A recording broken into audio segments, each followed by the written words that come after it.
The Battle of Thermopylae, fought in 480 BCE, stands as one of the most famous last stands in military history. This epic clash between the Greek city-states and the Persian Empire has been immortalized in literature, art, and film, symbolizing the courage and sacrifice of a small force against overwhelming odds. The Persian Empire, under King Darius I, had attempted to subjugate Greece in 490 BCE, but was repelled at the Battle of Marathon. 10 years later, his son, King Xerxes I, launched a new invasion to avenge the Persian defeat and bring Greece under Persian control. Xerxes amassed a vast army, reportedly numbering over 1 million men, although modern estimates suggest a smaller but still formidable force. The Greek city-states, known for their fierce independence and frequent internal conflicts, recognized the existential threat posed by the Persian invasion. To counter this threat, they formed a coalition led by Sparta, known for its military prowess, and Athens, which boasted a powerful navy.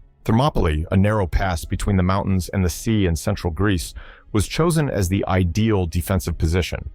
This pass, only a few meters wide in places, would neutralize the Persian numerical advantage, forcing them to confront the Greeks in smaller, more manageable numbers. King Leonidas of Sparta was chosen to lead the Greek forces.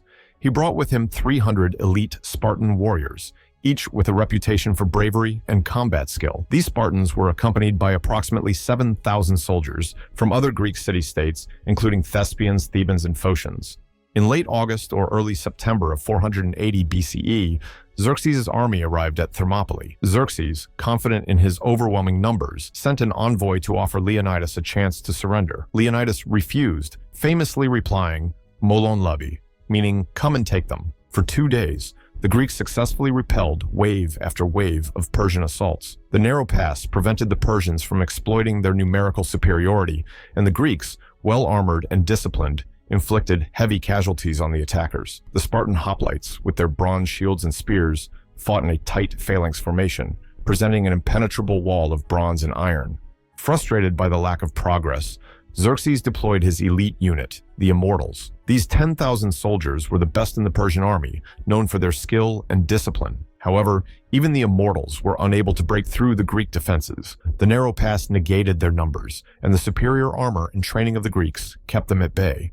The tide of battle turned on the 3rd day when a Greek traitor named Ephialtes revealed a secret path to the Persians. This path, known as the Anopeia, led through the mountains and allowed the Persians to outflank the Greek positions. Ephialtes' motivation was likely a mix of greed and fear, as he hoped for a reward from Xerxes. Under cover of night, Xerxes sent a contingent of troops along this path, led by the Persian commander, Hydarnes. By dawn, the Persians had emerged behind the Greek lines, effectively surrounding them. Realizing the gravity of the situation, Leonidas ordered most of the Greek troops to retreat and live to fight another day. He chose to stay with his 300 Spartans, 700 Thespians, and 400 Thebans to cover the retreat. This decision was rooted in both Spartan law, which forbade retreat, and Leonidas' desire to make a heroic last stand that would inspire all of Greece. In the ensuing battle, the Greeks fought valiantly, but they were ultimately overwhelmed by the sheer numbers of the Persian forces. According to legend, Leonidas fell early in the battle,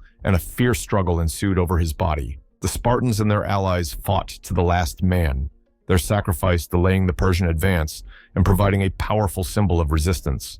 The Battle of Thermopylae was a tactical defeat for the Greeks, but a strategic victory in terms of morale and inspiration. The heroic stand of Leonidas and his men galvanized the Greek city-states, convincing many to unite against the common Persian threat. The delay at Thermopylae allowed the Greeks to prepare for subsequent battles. In the naval battle of Salamis, the Athenian navy, under Themistocles, achieved a decisive victory by luring the Persian fleet into the narrow straits of Salamis, where their numbers were again neutralized. Following this, the Greeks won the Battle of Plataea in 479 BCE, effectively ending the Persian invasion.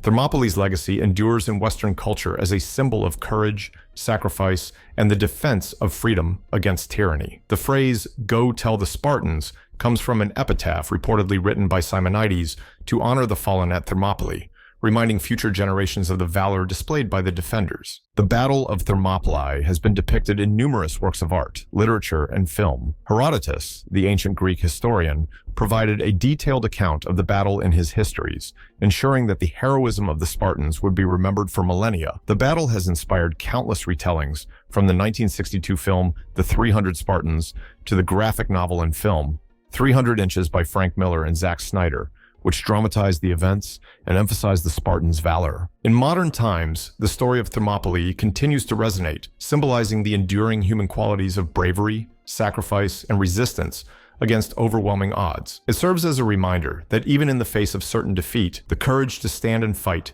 can inspire future generations and leave an indelible mark on history.